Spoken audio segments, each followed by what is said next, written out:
Yo, what is up guys, Grim here, and today we are going to be going back into the Syndicate, and we're going to be covering part 2 of this video series. If you haven't seen part 1 and you're new to the Syndicate, go check that out on my channel. But today we're going to be covering re-rolling options on exiles in your actual map. We're going to be talking trusted and rivalries, and we're going to be talking moving exiles around, of course. So again, if you don't know anything about this, go check out that other video, but let's get straight into it otherwise. So to begin with, I just want to show you guys and let you guys know that in your maps you can actually re-roll the options on these exiles. So if you have one exile in particular that you really want to focus on, and you either want to rank him up or get him to a certain location, you can actually leave him till last or continually check backwards and forwards. So let's say I open up Rivalry here and I don't really like his options here. I don't want to remove Leo from the Syndicate because he's pretty good, and I also don't want to put him on the bench here because that would take him out of the fortification here that he's in. So let's say I don't like those options. So we can remember them here, and we can go actually over to the other exile here, or any other exile, and you can interact with them first, and that will then change the options on the first exile that you checked. So here, I actually do really like this option here, so I'm going to click this one here. And then when I go back over to Rivalry here, we actually have a different option here, which says Rivalry is removed from the Immortal Syndicate instead of Leo. So you can use this, and it's particularly effective when you have a lot of exiles in one encounter. So if you have like encounter 4 of them, and you really wanted to get some rank ups on one of your exiles, you could actually just continually check it, go interact with another one, come back and check it, interact with another, until you get the option you like. In addition to that, a few bonus pieces of information here. Some options like ranking up are only available when multiple exiles are present, and that's going to play into trusted and rivalries a lot coming up here. So things like, as I just said, ranking exiles up, you need to have multiple exiles present in your map. Like creating trusted relationships, you need multiple exiles. Generally, the trusted relationship is going to be built between the exiles that are in the map. So that's a really big thing. So having multiple exiles on a map is key, and you can now re-roll them using this new trick I've taught you guys. So very, very important. We'll just kill Rivalry off here as well. Next up, I wanted to talk about trusted and rivalry. So this is a massive deal in the Syndicate, and you can see this is where a lot of the complexity and whoa, what is going on comes from a lot of newer players. So all of these green lines actually represent a relationship between exiles. So let's try and pick on an easy one to see here. So see this green line here, we can see it quite clearly. It's between It That Fled and Chimeria. So what that means is somewhere along the track I've had It That Fled and Chimeria in the same map, and an option has popped up saying that the two will become trusted. And I have taken that opportunity and they have become trusted. So what this means now is that when either Chimeria or It That Fled show up in a map, they have a chance to bring that, like anyone who's linked to them with a green line along with them. So if we take a look at Chimeria here, who's he got? He's got It That Fled, he's also got Jorgen, he's got Aisling, he's got Ren, and he has Karel. So any of those people have a chance when he is the progenitor of the Syndicate in the map. Everyone has a chance of showing up with him. Now I believe that there's actually a heavy favor to other members in like the division that you're in. So if you were like over here in transportation and Karel showed up, she would favor bringing along other people in transportation. That's my experience with it. But I have had multiple exiles from all different branches show up because of the trusted mechanic. It's not 100% guaranteed, but it will happen quite often, and it's definitely worth having everyone you possibly can linked up as a result of that. So you want to be working on that as quickly as you can. Obviously, you're not going to build up to this in one play session, but over a few play sessions, your chart will end up looking quite like this. Just close that down there, annoy people. But yeah, it'll look like this. So that's the green lines. Those are trusted relationships. So what about the red ones? So the red ones are actually rivalries. And to the best of my knowledge, these are only negative.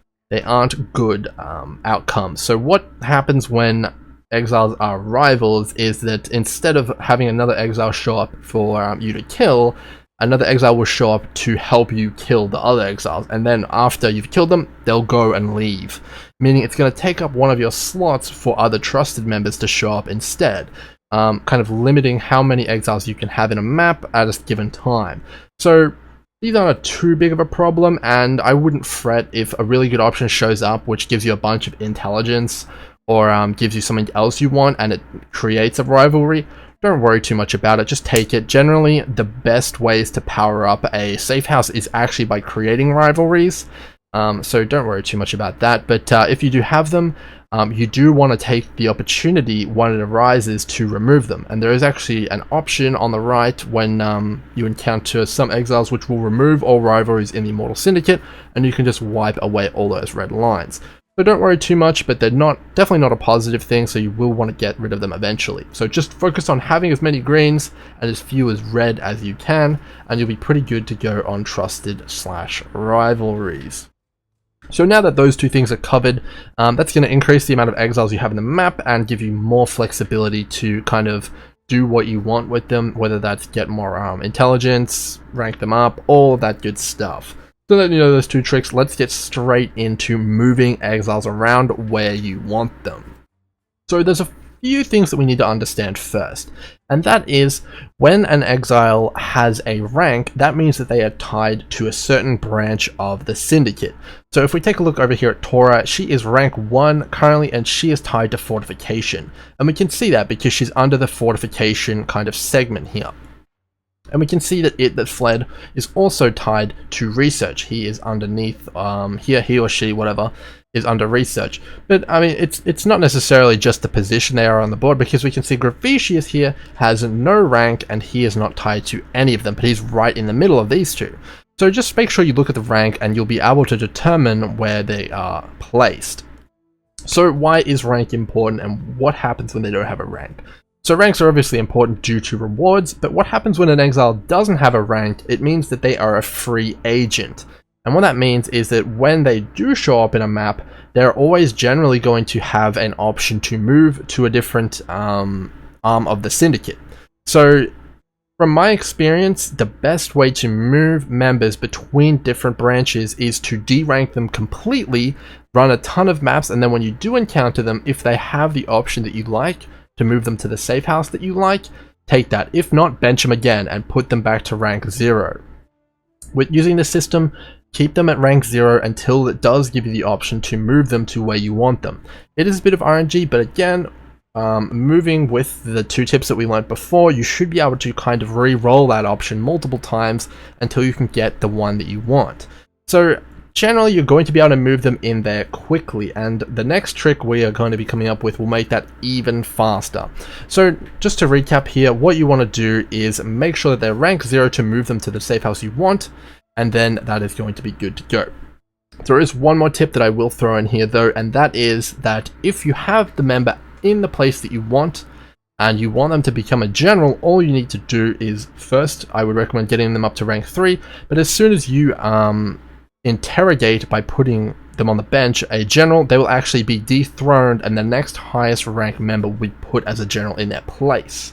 So essentially what you want to try to do is get the member that you want to be the general into the right Syndicate branch, rank them up to rank 3, make sure that no other members are rank 3 at that time, because then it's a 50-50 chance, and then you want to get that general into your map, put him on the bench, and the one that you want, which is probably one like this, will be moved up into that place. So there's a few issues with this though, and the main one is that generals have a much lower spawn chance than every other member in the Syndicate. So these 4 here have a much lower chance to spawn by a massive margin than everyone else. So what you don't want to catch yourself doing is, let's say you get It That Fled to rank 2 here, and you get Leo in your map, and you're like, yes, great, I can get It That Fled into the general position, I'm going to get 2 breach stones, that's fantastic. But I would advise everyone to just hold off on that, because getting It That Fled again and having the rank up option is going to be pretty damn rare, and I've had It That Fled stuck on rank 2 for like 50 or 60 maps at a time without being able to get him to either rank up or encountering him at all. So the strategy definitely is get one of your guys into rank 3, just below this guy, and then as soon as you encounter this guy, knock him off. This guy will come already as rank 3 into the general position, and you'll be good to go. So now that you guys know about re-rolling the options, Trusted and Rivalries, how to move guys around by making them go into 0 rank and then picking the one that you want, and then obviously how to manipulate them into the general position without getting stuck waiting for them to pop up in one of your maps with that low occurrence chance. So now that you guys know all that, the last thing I want to cover here is Safehouse Blocking. So in my last video, I covered what the best kind of exiles are and where you want them, and generally all of the best exiles and their rewards will be in research and intervention almost exclusively. So we don't really have any interest in transportation or fortification. So what this allows us to do is kind of neglect these two safe houses completely. And there's a bit of an interesting mechanic in the game that when a safe house is complete, like this one is here, fortification, it will no longer spawn in your maps until it becomes incomplete. And that will actually happen. There is a natural decay to completed safe houses. I believe it's after around 5-ish maps in my experience.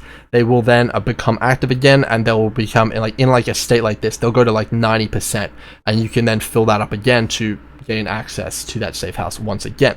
But what this allows us to do is basically have transportation and fortification in a state of either complete or at 90% continuously and always, meaning that you can constantly complete them, block them out for a few maps, and then they'll decay and go back to 90, and then you can complete them again, block them out. And you can do this pretty consistently by benching high rank members, or by using the Rivalry, which gives you generally 10 to 20 research into that area, and you can then block them once again, meaning that most of your maps are going to be either research or intervention if you manage these correctly. So that's going to be pretty fantastic. Again, if you want to be moving people around, just de-rank them by putting them on the bench continuously, and you should be pretty good to go. So we can use, just in conclusion, we can use blocking to make sure we only get intervention and research. We can use trusted and rival to make more exiles. We can re-roll them by having more exiles, and then we can move them around as we please. So now you guys should be able to get as many breachstones and scarabs as you want, and you should have a pretty good time doing so. If I've left anything out in this video, I'm not sure I have, but definitely comment down below if there's anything relevant. I will pin it and favorite it so you guys can go in the comments and read it. But that should be it for this time, guys. Expect tons of content coming up. Thanks for watching as always, and I'll see you guys in the next one. Cheers.